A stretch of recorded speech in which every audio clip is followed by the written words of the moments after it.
Record. Alrighty. Hello, everyone, and welcome back to another episode of our Tax Thursday live chats. We are on a new platform. You can catch us on YouTube and all of our future Smart Counsel Tax Thursdays on YouTube. I'm your host, Deedee Q, here with Smart Counsel's tax resident attorney, Dionne Kellier.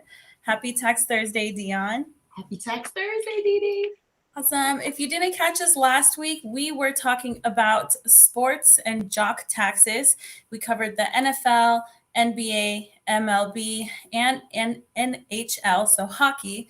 So we're going to kind of wrap up on that topic for today before moving on to a new topic. If you didn't know, Smart Counsel is a boutique law firm. We are woman-owned and women-owned, we are smart. Women-owned and minority-owned, and you can catch more of our information on our website at www.smart-counsel.com. So, Dionne, what can you kind of give us like a little summary about what we learned last episode, and then we'll kind of go into our topic here. Absolutely. So last week we learned that, and so I was going to expand on different sports because I did, the four major ones, but all sports are subject to the jock taxes, which basically means that they have to, any player, whatever state that they are in, if it has personal income taxes, they have to pay income taxes to that state based off of so for instance, if they have 100 games per year and then they spend 10 days in a state that has personal income taxes, then that means that 10% of their income needs to be paid to that state. And that's for every sport. Some sports make more money than others. So I try to break it down for this week to go into soccer, but soccer is more of a European sport. And when you look at what the players in the United States make, they are not so much. Not as much. And so they probably get a big break in that they're taxed just like you and I. Whereas a polo player is, they would call it like a rich man sport. So they're going to get taxed. They're going to be subject to the jock taxes, and they're going to be at the highest tax rate.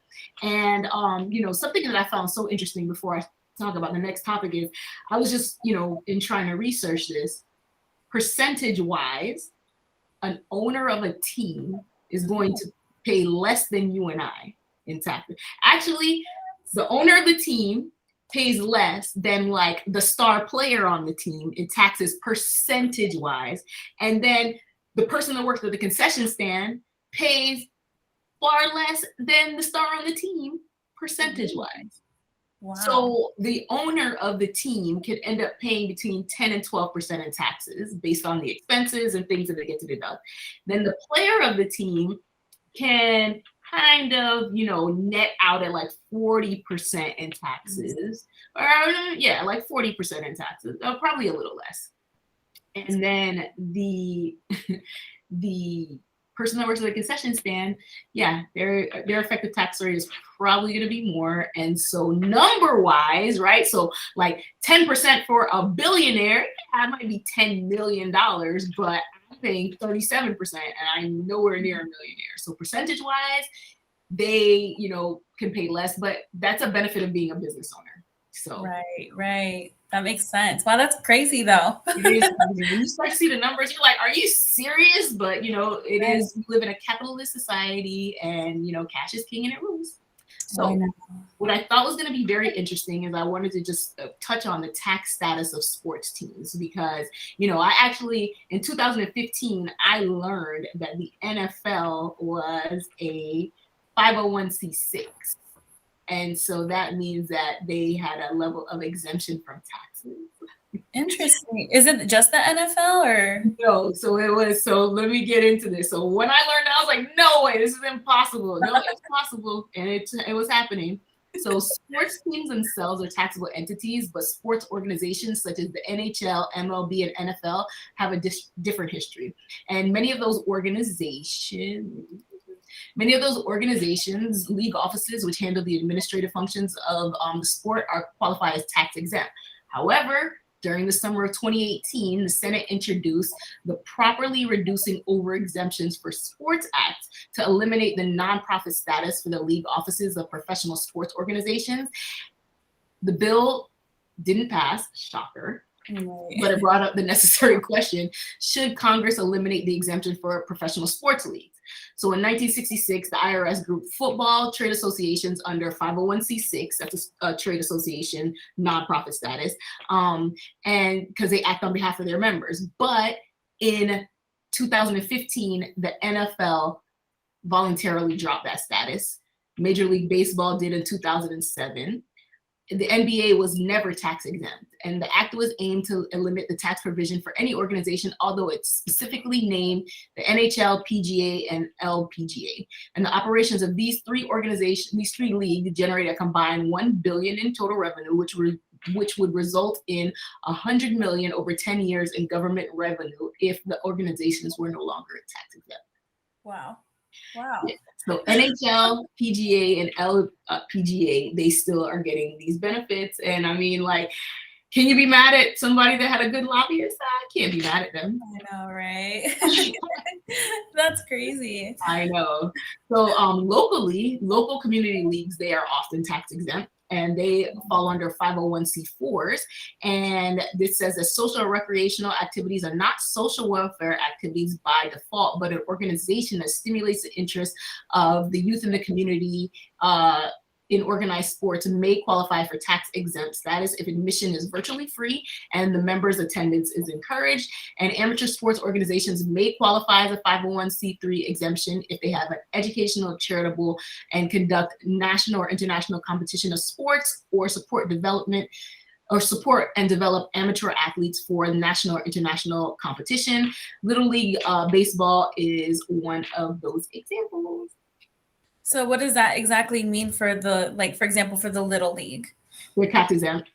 That's what that means. So when they get the money in, it's not, as long as they stay within the guidelines of nonprofits, then they are going to be, the money that comes in is not considered taxable income. So they can, like a regular business, whatever money comes in, it is taxable income outside of the expenses you pay. For these type of organizations, it is not considered taxable income outside of the bills you pay. So like each year you can build, like, so say you get 500,000 this year and you have 300,000 in expenses, then you can hold that 300,000 and not be taxed on it if you're tax exempt. Okay. Right? Just keep on doing whatever with it, because you're actually supposed to be doing something with it. Nobody's building up their pockets, but you know, we know how things happen. Let's see. So I guess like kind of like my question, I know, like, I don't know, I didn't really follow it through, but I know that there was talk about paying college athletes. Would they get taxed, do you think, the same way as a professional, or like would it kind of be like the Little League? No, the college athletes are for sure going to get taxed. They are going to get, so I do think it is about time that they get paid, and I definitely think it's a good idea. But I also know that a grown man that goes into the league, grown man or woman that goes into the league, they don't know what to do with, they don't know how to properly manage their funds. So do I think like an 18, 19, 20-year-old that's never seen life doesn't know what's going on? Do I think they're going to know what to do with $100 million endorsement? And what if the endorsement is like an installment payment? So like they are going to, I hope that it forces people to get their circle together earlier, so they don't suffer some sort of, they don't go through the bankruptcies that, you know, a lot of people that we've seen go through. But, and this is just my overall, like, you cannot, somebody who has had nothing, and I'm not just going to say that everybody has had nothing, when you give them this pot of gold, right, they're like, if you don't properly teach them what to do with it, it's going to be their downfall. Yeah. You know, you see like how the lottery changed my life, right? I've watched that show. You see how much, like, first of all, you're broke, you won the lottery, you won $50 million. What are you doing? Right. It's just kind of like easy, fast money goes fast. And especially if you, like, you know, buying 7 houses in 1 year, yeah, okay, that's all right. You put down a little bit of the mortgage, but then like next year when you have to pay property taxes on those 7 houses, and then each year when you have to maintain the houses, and then when you buy a boat, like I watch, you know, I love all these shows, but like I saw this thing that it costs $1,000 a square foot to maintain a boat. Oh my gosh. If you just got $50 million for playing not even high school, college basketball. Of course, you're gonna buy a boat and a jet, right? Yeah. Like all these. Oh, even better. This is kind of like an aside, but so I keep on seeing that thing where people are sending me and asking me if this is true about the G-Wagon, and because it's yeah, £1,000, and, is it tax deductible? A viable business is able to deduct items that are necessary to running the business. So if you have a G-Wagon that is a business car, yes, it is tax deductible. Right? That's like the statement. However, you have to be able to pay for the G-Wagon. The G-Wagon is not associated with your tax ID. It's associated with your social security number, right? So yeah, it's tax deductible if you get to that position in life that you are able to get one, right? They're not just going, just because you start a business doesn't mean that Mercedes is going to be like, here's a G-Wagon. And you can right, exactly. Right. And like, do you have another car? Do you have a job? Like, what is it? Don't be one of these people, I talk about these PPP loans. Don't be one of these people who for the past, 7 years before 2020, you were getting earned income tax credit and all of these things saying that you're below the poverty line. And then today you're like, oh, I have been losing $50,000 a month in my business. It doesn't work that way. So yes, is the G-Wagon a deductible expense? Yes, the G-Wagon is a Section 179 deductible expense for your viable business. And that's my statement on that. Right. But like you said, you have to be able to afford that and like make your payments and stuff. Yeah, I keep seeing that around on Instagram too. And I'm just like, what is this? What's going on? And then there's like a whole list of other cars, that it's any car, but like they're making it seem like this is something new. No, it's not nothing new. It's that if this is a part of your business, your viable business, yes, it is a deductible expense. So yeah, they're saying how much do cars weigh? Most trucks weigh more than 60. Can you lift it up? No, right? So the devil is in the details, right? And so people always get themselves caught up in these trends, and then people there are a lot of people are predatory, and so they get you involved and they get your information and they sell you these dreams. But I'm here to tell you, yes, if you have a viable business and you think that it's a deductible expense, a Section 179 deductible expense, then you should explore it. But you should have somebody that understands the ramifications, because when the IRS audits you and they give you notice of deficiency, there's going to be interest and penalties. So whether they do it today, tomorrow, next year, 7 years from now, whatever, there's going to be penalties associated with it. And so, just keep that in mind. Nothing is free ever. Ever. And if everything that glitters isn't gold, and if it's too good to be true, it's not. So like, that's that.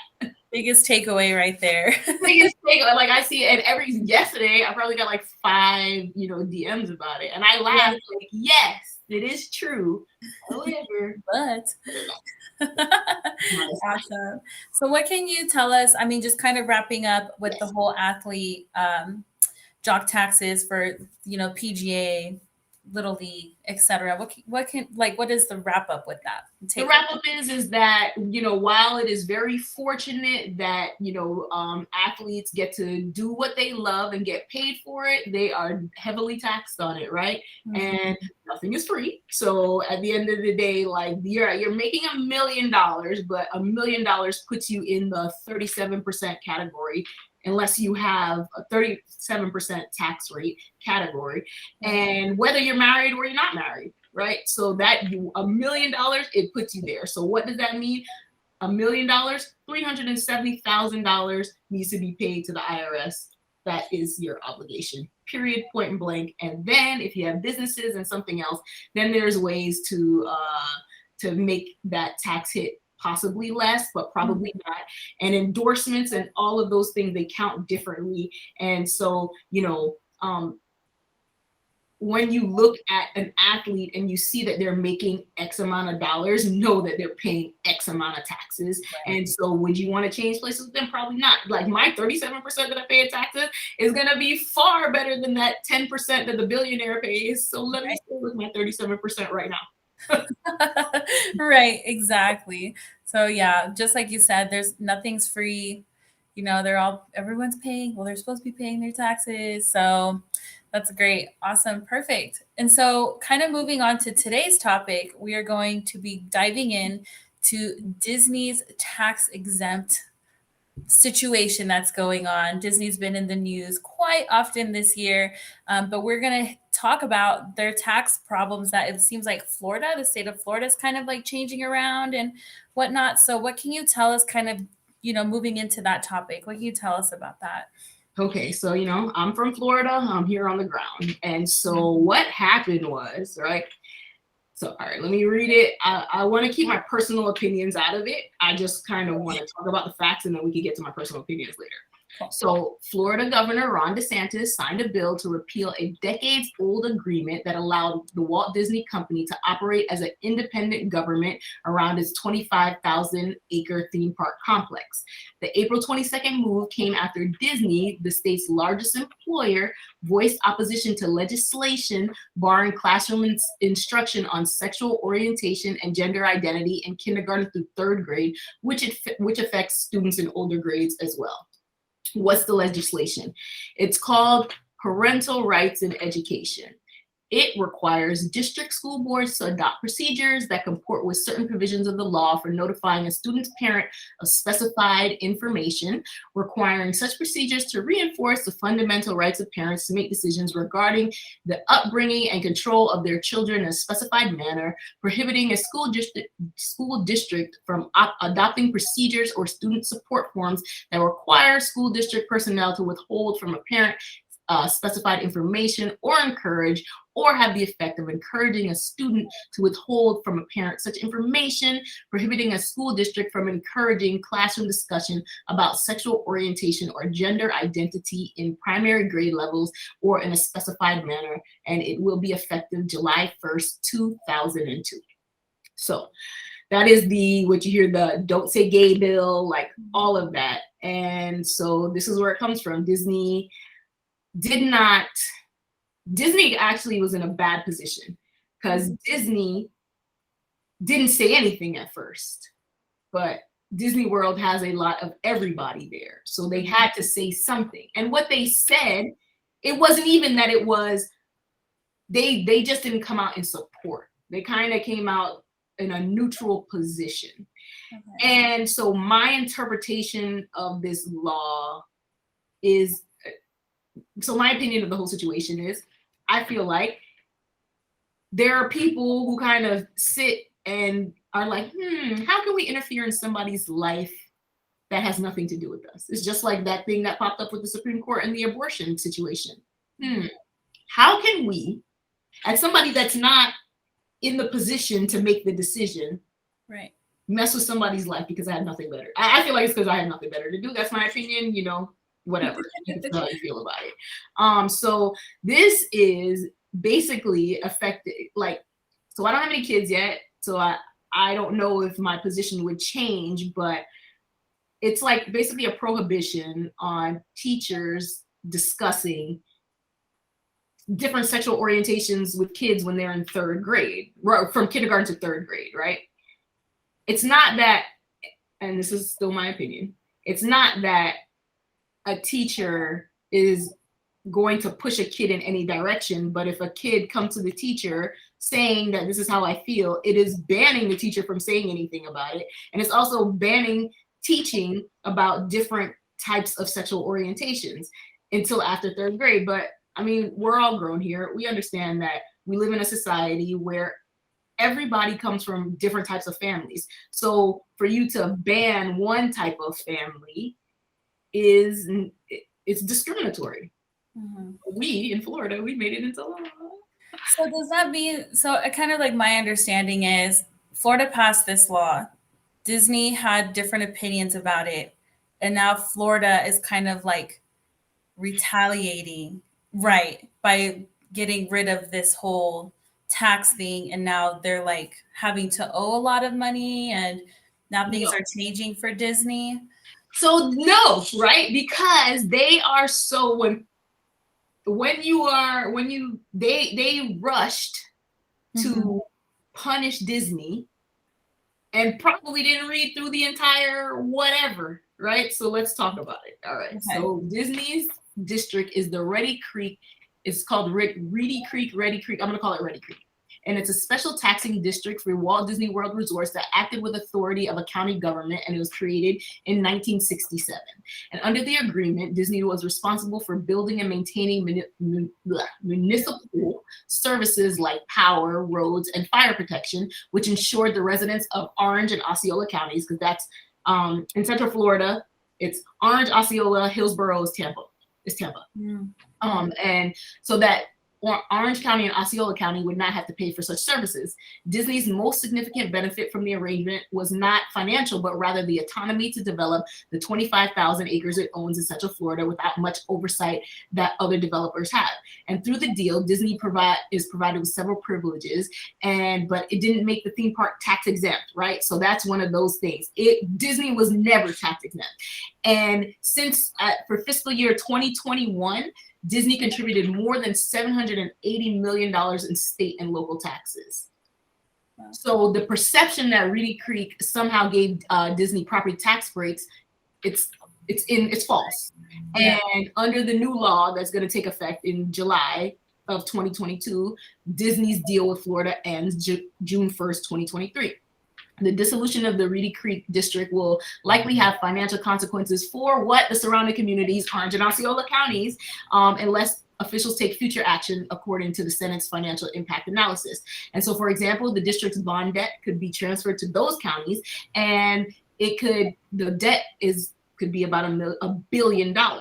And the new law might also make those counties responsible for services previously covered by the company, like fixing roads and providing law enforcement. Disney paid $105 million for those services in 2021.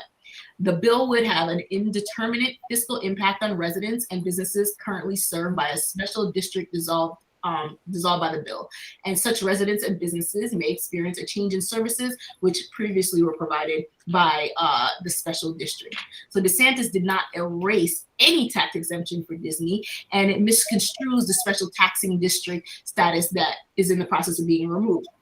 As Florida legislators were rushing through the passage of the bill to repeal the special district, they failed to notice an obscure provision in the state law that says that the state could not do what the legislators were doing unless the district's bond debt was paid off. So Disney noticed this, and they sent a note to its investors, and to show that it was confident in the legislators' attempt to dissolve the special taxing district, violated the pledge that was made in 1967 when the bond was issued, and therefore it wasn't legal. So in light of the state of Florida's pledge to the district bondholders, Reedy Creek expects to explore its options while continuing its present operations, including levying and collecting its ad valorem taxes and collecting its utility revenues, paying debt services, and just continuing business as usual. So in essence, the state has a contractual obligation to not interfere with the Reedy Creek district until the debt is paid off. So pretty much Disney was paying taxes, state and local taxes, this whole time. Interesting. And so with this change, I guess I'm kind of just failing to understand what exactly is changing, What's changing is that now, so this is what's changing. Disney was still paying taxes, and they were responsible for running, their area.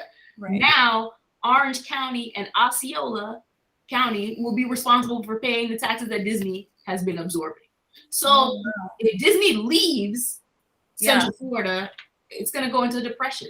Yeah. And if these counties have to absorb it, do they have enough money? Nobody has enough money to absorb it. In one of my further slides, I talk about the impact that it will have. Okay. So The law passed by the Republican legislator, largely on a party line vote, signed into law by the Republican governor, either violates the contract clause of the Florida Constitution or is incomplete, and the legislator would just have more to do. It can't go forward under the contract clause. They'd have to pass something to address this. And so that means theoretically that Orange and Osceola counties will have to inherit upwards of $1 billion in bond debt. And so the governor said, in the near future, we will propose additional legislation to authorize additional special districts in a manner that ensures transparency and an even playing field under the law. So basically, I mean, they're just like, it's like those talking points that they say that like gets people riled up. Yeah. He didn't do anything but basically he gave Osceola and Orange County the opportunity to incur debt that Disney was taking care of. Jeez. And does that have something to do with this like theme park tax thing? I was kind of reading that in the while doing some research, like Universal Studio and whatever is out there, they don't seem to be having these issues, but Disney does. Is it because of the amount of acres that they're covering? So, but they came after, right? Because Disney was first. So everybody else got the benefit of Disney already being there. Interesting. So Universal Studios and SeaWorld, which operate under dependent taxing district, have more tax advantages than Disney, because if those tax districts did not exist, then the money would go to Orange County's general revenue. So Disney was first. Disney basically created the blueprint, and the rest of the parks, they were like, we don't need to do all of this because Disney basically, created the infrastructure and everything, but we would also like our own, little taxing district. But Disney has the least tax advantages of the theme parks in Florida. And, but as I said, this is like part of getting your base excited. And, it's a it's so sad because if Disney leaves Central Florida, which I hope that they don't, what I really hope that they do is I really hope that they put their money behind a candidate that is going to, win, because I want to say that Florida has never had a Democratic governor. I almost want to say never, because in my life I can't remember one. And so hopefully they could get with somebody who is, it's not even about being Republican or Democrat. It's like about being moderate and like not imposing your conservative or liberal views on other people, but allowing them to make their own decisions. And if you don't like the decisions that they make, not, retaliating by doing this, which really they didn't think it all the way through. And anybody that knows constitutional law or anybody that, anybody that can read between the lines knows that this is, they rushed. They didn't even do it properly. Who's going to pay the debt? Right. Orange County, Osceola County, you, Mr. DeSantis? I don't know. Yeah, that was going to be my question. Like, would this cause Disney to move out of the state of Florida? And if so, like, what does that look like for the state? Where would they go? And then that also leads me to my question, almost like a next question of like, there's Disneyland in California, right? Mm-hmm. And how is that set up differently, if at all, to Disney World in Florida? So I don't know how Disneyland is set up, but I'll figure that out for next week, right? We can talk about that because I really don't know. But I'm pretty sure California is a more liberal state than Florida. So I'm pretty sure that whatever deal they brokered, Florida's probably was there first and then they just replicated it, but they saw where there could have been issues and they probably made it better in California. That is what I'm thinking. And I don't think that the California governor would do like this. This is in, have you ever heard the expression cutting off your nose to spite your face? Right. That's what I feel like. Right. No, for sure. Wow. Yeah, it's definitely a very, I think, sensitive topic because there are those two different opinions. Some people would agree, other people wouldn't, or half agree where, they agree with this bill or whatever, but not with how it's being handled with Disney. It's just such a very interesting, Disney just keeps popping up, like I said, in the news with something new happening each day almost, Yeah, because because they had that, the most and this is happening right during that unfortunate, with the what was he, like 15? As a big, he was a child, but he was big, and like he was like a football player, whatever he was, and then Oh, like yeah. that was there. That is terrible. Right. But I know that Disney's going to do the right thing. So I'm not really they're in the news because it happened, but I know they're going to do the right thing because to me, history has shown in these kind of situations or circumstances that they do the right thing, because there was a couple years ago where there was a little girl that got, or I want to say it was a little girl, there was an alligator that. Oh yeah, I do remember that. That was like a couple years ago, right? I think I was in Denver then, but yeah, like they, haven't heard anything else about it, right? Because that means that they did the right thing. Right. So, yeah. Okay, so we talked about how it's going to affect the counties, around. So what's kind of like the next step? So he made this happen. Disney may end up paying, counties may end up paying. What's kind of like, what should we expect to happen, moving forward? So the only way for the state to dissolve Disney's special district is for the debt to be assumed by the county government, which is either going to be Orange County or Osceola County. So Orange County gets Reedy Creek's assets, debts, and obligations, but the cost of providing the services is $105 million per year, and the cost of the debt is $58 million a year. And so if Reedy Creek is dissolved, those assets and liabilities would be absorbed by Orange County for their $600 million budget. But as we said, they're already paying $1 billion in taxes. So unless they want to cut services and spending somewhere, they're going to have to find a way to absorb $163 million. And then the taxes would be increased by an average of $250 a year per household until the bonds are paid off.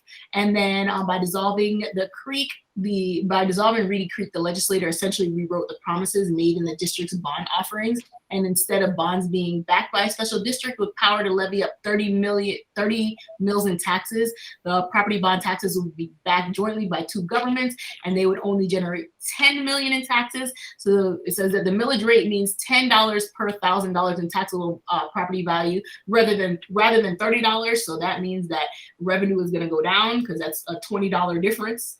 And so, and just to like wrap it up, the measure has been called the No Lawyer Left Behind Act, and it is predicted that there will be many lawsuits, including one from the bondholders, alleging that the state allegedly illegally impaired their contract. And the mayor of Orange County told reporters that if the Reedy Creek district is dissolved, it would be catastrophic for Orange County's budget. And the former county sheriff of Orange County noted that the district reimburses the sheriff's office for any services rendered, including for the Reedy Creek district. And so what can Florida do to untangle this mess? They could try to argue that the pledge was invalid and that they could not contract it away. And so that's not going to work because states aren't usually in the business of arguing that their promises are invalid. The state could pass a different law which acknowledges Disney's right to the bonds and take their assets using its eminent domain powers and paying off bondholders. But that poses another problem because Disney can then give their assets away. And so there will be no assets to get by eminent domain. And so right now, Disney has more power to determine the tax bill than it did a week ago. And so while they were trying to punish Disney, guess what? Cutting off your nose to spite your face, right? They ended up putting them in the driver's seat of what they're, like, all right, Disney, what are you going to do now? And that's the situation. And so, you have to be very careful. I just, sometimes I would never get in politics. Yeah, no way. No way. That sounds like a headache and I just couldn't do it. Wow, what a very interesting topic. I feel like we can just like continue to go on and even like we mentioned cover Disneyland and what's the difference between those two. And also like they have like Disney Worlds like all over the world, right? There's like one in Japan, one in France. Right. I guess the difference is that they don't have this legislation that they may have it, right? But their government may be different. I don't even know. Like, as I was born in Florida, like this is Walt Disney World. Like, what would we do if Disney World went away? Like that. I'm not even going to think about it for the fact that we could just drive 3 or 4 hours up there. I'm thinking about it for Orange and Osceola County. Like there are people whose families have been working at Disney World like generations of them, right? And so to me, it's just for a situation that is something essentially, and I'm not a parent, but it's none of your business, right? It's none of your business what somebody's doing in their home, and the fact that only this type of union is acceptable as opposed to that type of union. And one thing that we know is that, well, I'll say this. One thing that I know is that people that are like out on the front lines, like, no, this is wrong, this is terrible, blah, blah, blah, blah. Those are the ones doing it. Right. Yeah, it's always working out that way, right? Just very hypocritical in a sense, But again, it's just such a very interesting topic, especially when there are personal, feelings towards certain things, and you're just like, I'm trying not to get too personal about it, but at the same time, I do have my thoughts and opinions about how this is working out. Yes. And again, it's just like so interesting how that legislation is really affecting now what happens to Disney, and the long-term consequences of that is again, can Disney leave? And what does that look like for those counties and the state of Florida? All in all, I know, honestly speaking, the only times I've ever been to Florida are to go to the theme parks out there, to Universal or Disney World, Once you cross like a certain line in when you're driving up, it's Disney World until you get like past the whole thing.